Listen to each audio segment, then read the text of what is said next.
Debunked, separating the rational from the irrational in influential conspiracy theories. Episode number 4, the Congressional UFO hearings.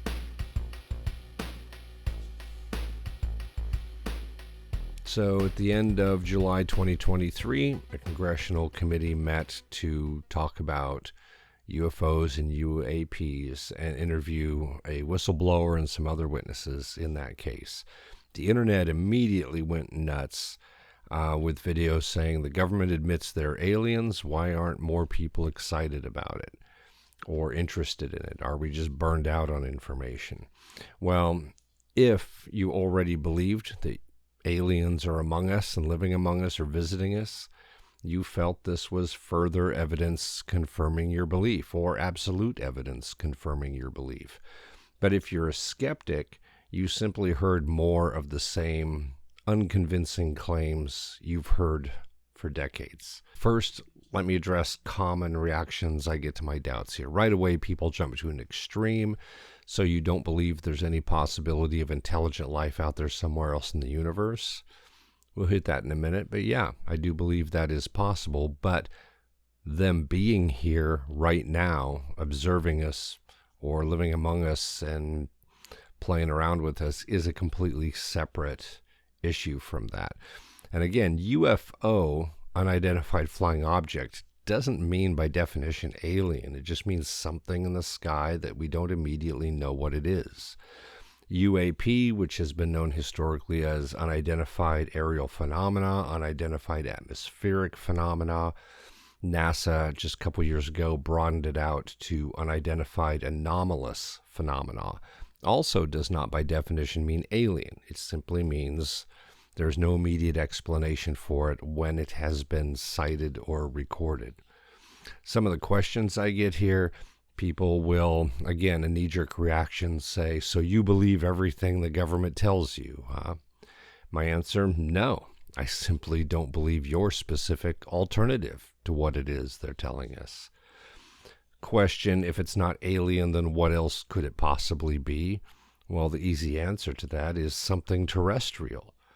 And that's the problem with a lot of this evidence. I'll consider something of extraterrestrial origin when there is evidence that can't be explained by terrestrial phenomena, and a lot of this can, such as, and we'll get to it later, sightings of the SR-71 Blackbird in the early 60s before it was declassified, a plane that was truly unique for its time and faster than anything else at the time. Known atmospheric effects can seem like they are some sort of intentional or mechanical effect. They can create mirages in the air of objects or phenomena on the ground. Visual effects produced by sunlight shining through unusual cloud formations or reflecting from moisture in the atmosphere. An example of atmospheric effects would be the Marfa lights in Texas, thought to be supernatural or alien in origin. Mysterious lights hovering over the horizon. Those turned out to be atmospheric effects caused by distant automobile headlights on U.S. Highway 97 that made them appear miles away as if they were moving in the sky. Another question I get, so you don't believe there could be other intelligent life out there? Well, yeah, I do. I just think they're too far away to ever reach us or to find us in the first place if they are out there. And even if they had the technology to reach us, the odds they would have found us would have been astronomically small. When I'm looking up at the stars at night, there could be some intelligence out there somewhere that at that same moment is looking up at their stars, wondering if there is someone else out there. But if you, at that moment, gave me some science fiction space-folding starship that could leap to other stars in an instant, it would be highly improbable that I would ever just happen to find that other intelligent life out there. In fact, it's improbable in my lifetime I could ever even manage to hit a spot that's close enough to pick up any signals from their civilization, because The universe is so large, and there are so many galaxies out there. In fact, many of the spots that we see in the sky aren't stars at all. They're entire galaxies. Every time we invent a more advanced telescope and point it at an area in space that we thought was empty, we find galaxies there, each one with tens of billions of stars in it and the possibility of hundreds of billions of planets out there. So yeah, I think other intelligent life could possibly exist out there, or probably does, just given the raw numbers. But the likelihood they would have found us and would bother to come here is what I find particularly unlikely, especially the likelihood that they're going to just fly around pestering military aircraft and teasing citizens. So let's go back to the congressional hearings. Why are skeptics not swayed by them? Because it was just more of the same. You got blurry photos and videos that could easily be other phenomena. You got second and third hand accounts of people who claim to know people who have seen things, but presented no evidence for it. You get vague language that does not challenge the possibility of terrestrial origins, such as non-human biologics. That just excludes humans. That could refer to every other living thing on the planet, plant or animal life. It doesn't mean alien. The former U.S. intelligence officer who was connected to a program that collected and tried to reconstruct UFOs or UAPs, much like officials collecting and reconstructing aircraft wreckage when they're trying to determine the cause of a crash. Claims that these programs were funded via misappropriation of funds. What does that have to do with proving aliens? It's not related to that at all. It simply plays to the suspicion of secret programs, which could be anything. Let's address that. Are there secret programs likely funded through quote-unquote misappropriation of funds? Of course there are. There has to be. There has to be a way to keep a secret program secret, and that's pretty much how you would do it. There's a long history of documented cases of the CIA routing money from legitimate programs to secret programs. It would be necessary for the purposes of national security. Are these programs hidden from elected officials? Quite often, yeah, of course they are. They would have to be. Why? Because these programs are long-term and ongoing, while elected officials are temporary. They could get voted out at any time. You wouldn't want so many loose ends going back out into the general population aware of such highly secret programs. Why let someone who's essentially temporary have access to such information? The same official who claimed that these programs exist admitted he's not seen this himself, but he knows people who have. Pretty much the same claims we've heard forever on conspiracy podcasts and late night AM radio. He knows people who claim to have recovered non-human biologics. Let's go back to that one.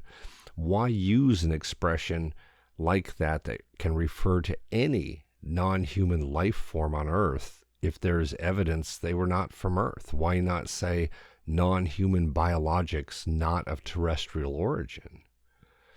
Much like the U.S. and the Soviet Union in the 50s and 60s, the experimental Iranian space program within the last decade has been known to use animals, including primates, in their test spacecraft.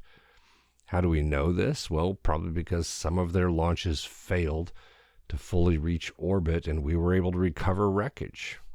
Because we could, and we found evidence of non-human biologics in their craft as we were collecting it and trying to reconstruct it to determine how advanced this foreign enemy's attempted a space program has become.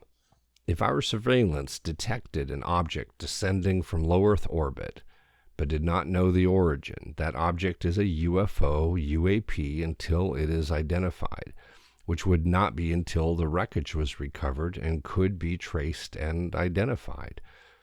Sound familiar? Like the program the intelligence officer mentioned, collecting and reconstructing UFOs, UAPs?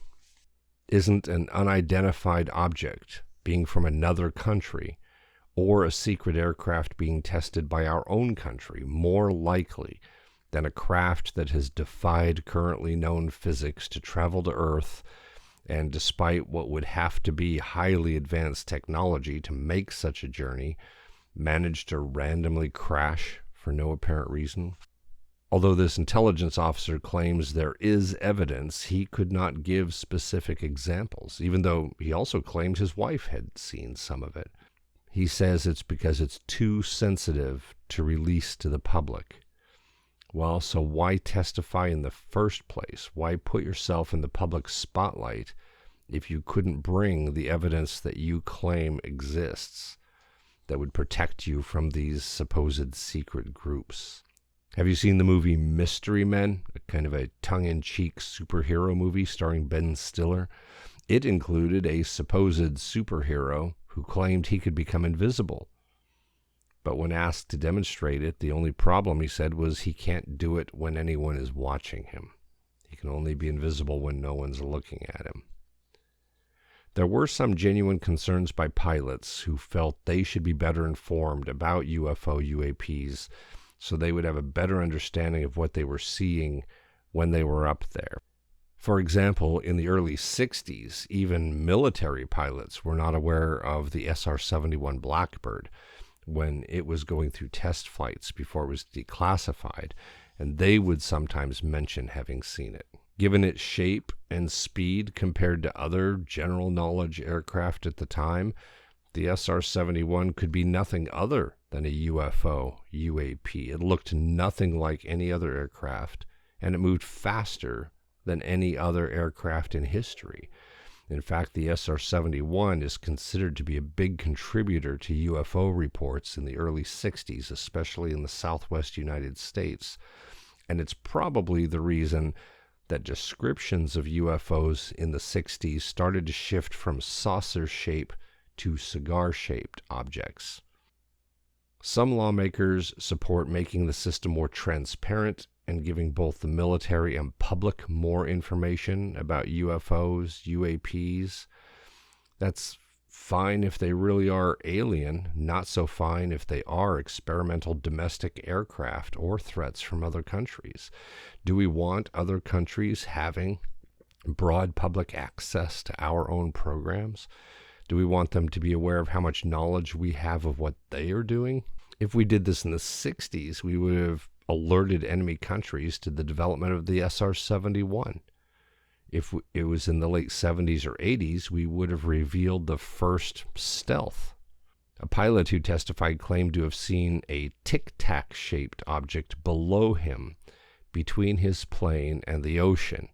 It's significant here he was over the ocean, because when we talk about light effects and basically visual warping effects that can occur in the atmosphere, moisture in the atmosphere is a big contributor, and a lot of these tend to be over or near bodies of water. Water and atmospheric moisture and sunlight are two of the primary causes of atmospheric visual illusions.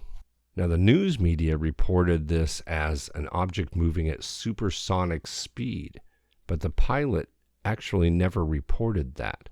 He said the object appeared to be ascending toward him and then disappeared, and seconds later appeared again further ahead of him, approximately 60 miles from his first location. Keep in mind, the pilot is not hovering in the air. He's moving in a fast aircraft, and the object reappeared ahead of him.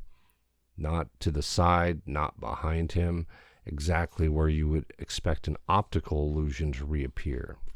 Sounds exactly like the behavior you would expect when seeing an atmospheric phenomena over the ocean while traveling in a military jet aircraft. The media actually provides the greatest fuel for UFO UAP reports, dating back to the very first modern UFO sighting near Mount Rainier in Washington State in 1947.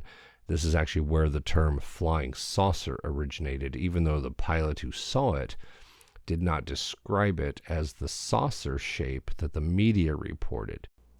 What he actually described seeing were 9 bright objects flying in close formation at remarkable speed, although the media later exaggerated that to supersonic speeds, near Mount Rainier. When he was asked later for a better description, he said they were flat like a pie pan and somewhat bat-shaped, noting they flew like a saucer would if you skipped it across the water. He never actually said the term flying saucer, but that's what media took it up as. Now, if you look at the artist's rendition of his description, it actually does look quite a bit like some of the experimental flying wing aircraft that were known to be tested in the 1940s. When this was reported, a rancher in New Mexico thought about the debris that he had found scattered over almost a mile of his ranch 10 days earlier.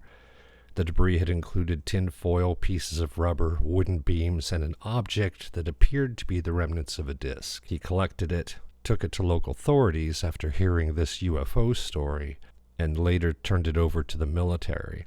It was several weeks after his discovery and after the report of the Mount Rainier UFO that then the local newspaper in Roswell turned it into a mysterious UFO sighting and recovery. It took almost 30 years for this story to turn into the Roswell incident, popularized in the 1970s. But what sort of advanced aliens build ships with tinfoil, rubber, and wood? Those details are rarely mentioned. What he found was, in fact, part of a secret program, but it wasn't alien. It was part of a project called Project Mogul, a secret operation to put listening devices at extremely high altitudes to listen for signs of Soviet nuclear tests, and they did use what were at the time weather balloons to get up to that altitude. It's a project that was later replaced by other means because the balloons were hard to maintain at the altitude, and they did have a tendency to crash, which it seemed to in this case. Months later, a couple men later exposed as con men came to have come across an alien wreckage site in which there were bodies.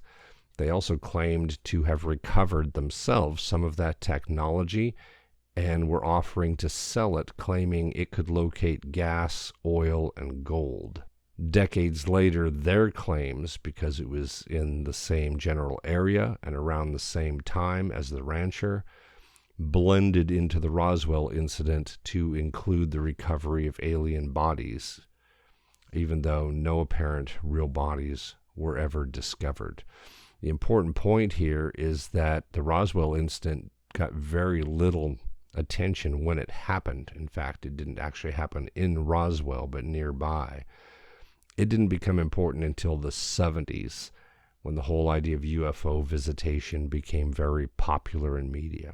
Why is all this important? Well, the first UFO sighting was not the typical flying saucer, but that's the image that mass media used. And after the report, there was an explosion of UFO sightings almost entirely in the United States, and they all reported the same type of flying saucer shown by media, not the kind described by the pilot near Mount Rainier. As I mentioned earlier, there was a shift to cigar-shaped UFOs in the 1960s, a perfect fit for sightings of the SR-71 Blackbird. The first instant of the stereotypical alien with the small body, large head, big eyes did not come from a sighting of aliens. It came from the television program The Outer Limits, the first to present an alien with that appearance. And just weeks later, a couple who were viewers of the program claimed to have been abducted by aliens who just happened to look exactly like the ones they had seen from the TV show, even though there had been no previous reports of aliens of that appearance prior to that episode of that program. But let's take a sidestep and talk about one of the conspiracy theories of conspiracy theories. This suggests that the government itself created the rumors and the conspiracies around UFOs, UAPs, in order to cover up sightings of experimental aircraft, or a foreign aircraft spotted in domestic airspace. In early 2023, a Chinese spy balloon was spotted over the United States. The government confirmed it, media obsessed over it long after it was finally shot down, but the government also admitted this was not the first, and it was not uncommon. It was simply the first that they announced publicly. If they didn't want to reveal that China was floating balloons over the country, they could simply have written it off as a rogue weather balloon. But at the time, it served a political purpose given the political pressures that existed at the time between the two countries. The publicity around the spy balloon created a range of emotions in the public, from apathy to paranoia and anger. Is it no surprise the government would choose to not stoke these emotions frequently? Can it be argued it would be better to not know everything that's flying around in the sky over us? The problem with the government being more transparent about UFO UAP reports is that UFO believers will not believe the reports unless they confirm alien spacecraft. They'll believe it's an ongoing cover-up, just as they do now. Even if the government released info that the U.S. was experimenting with designing an actual flying saucer, which they actually did back in the 50s and 60s, look up the VZ-9 project and Project 1794, alien believers would still believe it's a cover-up to hide alien technology. As an example, imagine if you were certain your partner was having an affair with your best friend, when in truth they're not. You would only accept information supporting your belief, and you'd dismiss any evidence that counters it as lies. This is how conspiracy theories are maintained. Absolute acceptance with no willingness to accept simpler answers or to accept they might be wrong. The irony is that the very people who ask others to have an open mind and question everything refuse to apply that same scrutiny to their own beliefs. They refuse to question their own beliefs or to have an open mind that they could be wrong. They refuse to consider that their sources might be just as biased and unreliable as they feel your sources are. They refuse to consider that there might be better alternatives to the official accounts than the ones that they are embracing. So a question everyone has at a point like this: how do you get someone like that to truly consider that they could be wrong? It's difficult and quite often impossible. Doubt has to come from within, not from countering information from the outside. When such people finally abandon their beliefs, it's from the flaws they've started to see within their belief, not from challenges outside themselves. It can be frustrating and a long road, but a road they have to travel themselves. The best you can do is be there for them when or if that moment of realization comes. So in a nutshell, Congressional UFO UAP hearings, did they actually prove anything? To believers, they did. To non-believers, it's just more of the same that doesn't prove anything.